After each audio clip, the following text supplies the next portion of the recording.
Hello and welcome to WRX. My name is Oes, and today I wanted to take a look at something that I get questions about a lot. Now, with Black Friday literally right around the corner and a ton of great deals on parts, I wanted to talk about what are some of the parts that you would need to make a certain amount of horsepower. Now, I'm going to be going over this with my experience because I have been to the dyno multiple times.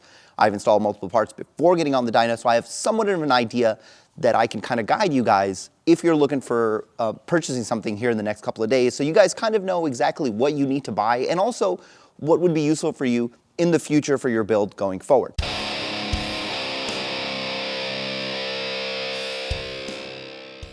Now, before we get started, I do want to tell you guys I have a website, heavymetalrex.com, where I have tons of awesome merch and stickers.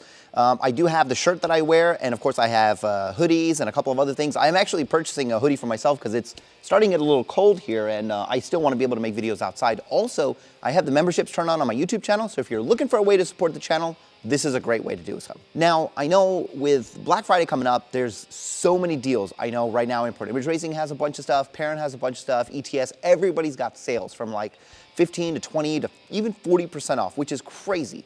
This is the time to buy some parts, but you're probably wondering, well, what kind of parts do I need for the kind of power that I'm looking for? Now, what kind of power you're looking for is all going to come down to what you want to do with the car. Now, there are a lot of options. You guys have tons of options when it comes to individual parts like intakes, top mounts, and J-pipes and all that kind of stuff, but not all of it is completely necessary for your build. So we're going to start going through the different tiers of horsepower that I've been at, and I'm going to tell you guys what parts I had and if that's something that you guys might be looking into. Now, when I dynoed this car completely stock, it was making 260 horsepower to the wheels, which is great. That's about 40 more than it dynoed on the VA WRX, which is why it's faster. I don't want to hear it. It's the truth.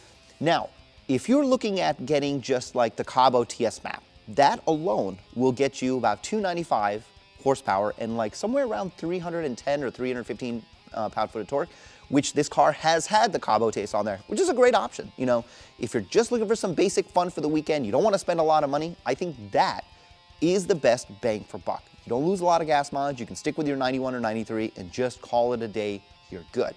Now, you do have the alternative of getting a JB4. I have mentioned in the past that there are some shortcomings to that option. The way the dam works, I didn't exactly like the way the JB4 worked because you do kind of lose some power on days when you feel like you need it. I would probably still suggest a Cobb. You can always pick up a used one on the market, a JB4, a used JB4 if you really want to try that. Right now there's tons of them, especially with the CVT recently being tuned. The Facebook Marketplace is just loaded with used JB4s. That's an option.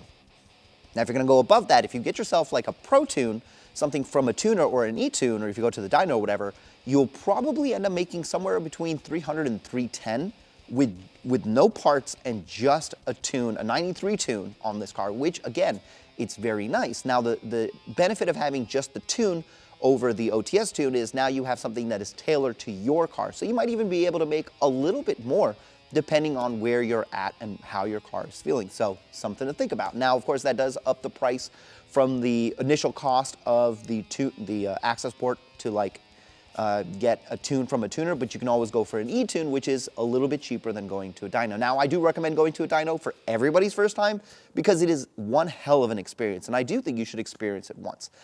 Now, from here, if you're going to go a bit above, if you're looking at 320, 325 horsepower, now you're looking at just adding an intake. Most of the intakes will get you about the same power. I do believe the ETS is a little bit on the top end.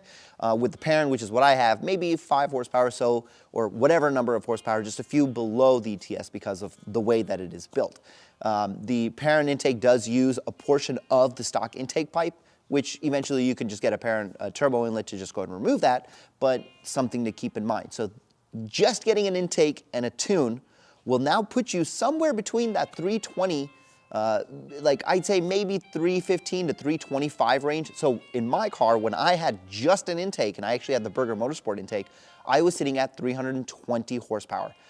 And I think it was like 365 or 370 pound-foot torque, which is, again, a nice bump over stock. Now, if you're going to go past that, With a J-pipe, that's the only other addition I ended up putting onto this car, was after the intake, I put the J-pipe on there. With just 93, I was sitting somewhere at 345 is where my car ended up, at least on the dyno that I saw. Right? I remember it was 343 or 345, somewhere around there. So you're looking at picking up almost about 20 to 25 more horsepower with just the addition of the J-pipe. Now, at this point, you can decide if you want to get an upgraded top mount intercooler or a front mount intercooler. Now, many times tuners have told me this isn't something that's going to add a whole lot of power, but it's going to make your power very reliable because you're going to have better charge temperatures, and you're not really going to deal with a whole lot of heat soak. Now, this is about where Graham kind of kept my car in the 340s, and this is just on 93. Now, if you're going to turn around and get some ethanol or an ethanol blend in your car, you start to have a few more options when it comes to power. Now, this particular car was making somewhere about 355 or 360. I think it was 360 with just an ethanol blend. I believe it was an E40 blend when we originally done it, and that was with an intake and a J-pipe. Now you're looking at, you're losing a little bit of gas mileage, but you're gaining, again, almost another 20 horsepower over having just an intake and a J-pipe on 93. If you go a little bit further, there's a couple of tuners out there that do provide you the ability to have a full E85 map, just kind of eliminating the need for mixing, but a higher blend, I think maybe like E60 or just a full E85 map will get you a little bit higher than that, all depending on your tuner. Obviously, if you ask your tuner to give you a little bit more, they're probably going to give you a little bit more. So right now, this car is making 386 horsepower on a full E80 blend, or a E80 is what it is currently on right now, and I think there are definitely people that are making a little bit more than that with just a blend, but I think it really depends. Just for ease of use, it's nice to just be able to go to the pump, check it, put it in, and be done. So now, the coveted number that everybody wants to hit is 400 horsepower. Now, this car currently does have a map for 392 horsepower, which is just a few horsepower shy of that 400. But if you're looking for that, there are tuners that can help you get that car up there. Now, unfortunately, my car was not able to get up there. As the highest I was able to get was 392. There are cars out there that are making 400 horsepower with just an intake, a tune, and an upgraded top mount or a front mount intercooler. And they've been doing it for an extended period of time. Now, this is where things get a little tricky, because even though the only change that you're making is your fueling, depending on how much torque you're making, you may end up getting, you may end up having to purchase something even more expensive, in this case, an STI transmission. If you're trying to go over 400 horsepower, you will most probably need a transmission upgrade sooner rather than later. Now, of course, people look at my car and see, you know, they say, well, Oes, you've been doing a lot of races and your transmission really hasn't done anything weird as of yet. And that is true, but there's no way for me to know exactly when it's gonna go, or if it's even gonna go. Majority of the lifestyle of this car, it has sat at right at 400 torque, wheel torque. And with my E85 map, it's been sitting at 424. Now, I haven't done a whole lot of launches at 424 torque as of late, and I'm a little hesitant because now I'm at 26,000 miles, but you have that option if you want to. I know some tuners have been able to get the car to 400 horsepower and keep the torque a little on the low side, but as soon as you get over that 400 horsepower mark, your torque is gonna go up because of the way that this engine is built. So you can tack on another $4,000 to $5,000 to even $10,000 just to the price of your tuning. So if you wanna go over that 400. Now, if you're looking to go even higher, 430, 440, 450, at this point, you're gonna start running into a lot of issues, monetary issues. I have heard of people lifting their heads, which will require the engine to be removed and new head studs to be added to the car. That is a cost. In order to make more power, like even more power, obviously you need that transmission, and you will probably need a turbo kit.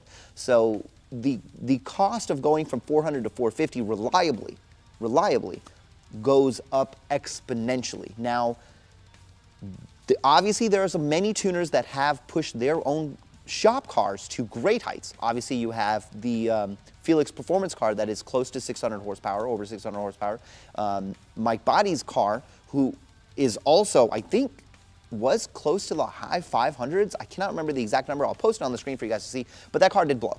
That engine did blow. The transmission surprisingly did not blow. I don't know how the hell they did that, but the engine did eventually. I believe, if I remember correctly, it, you know what, I don't remember. I think something happened to the piston. I know there's actually one other car that did melt a piston by actually throwing on an ETS. I don't know, it wasn't an ETS turbo kit. It was a one-off turbo kit down in Texas. So these are your options. My suggestion is, if you're looking for new parts this week and you want like the best bang for your buck, get yourself a cob access port, get an intake of your choice, and get a tune.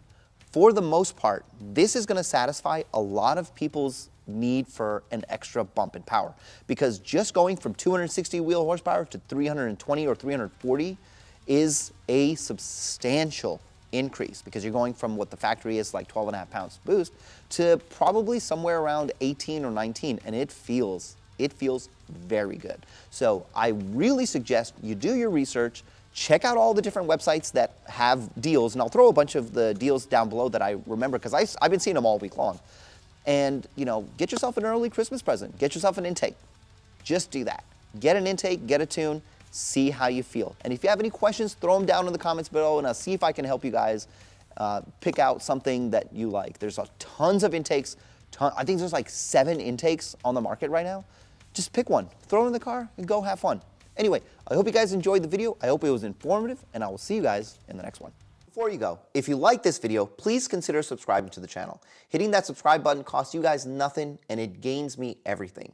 I try to provide as much entertainment and information as possible, whether you're looking at my racing series, Vehicular Acceleration Testing, or you're looking at Tuner Talk, which is actually a great series for newcomers and veterans. My only goal is to try to make the VB community better, and I can't do that without your help.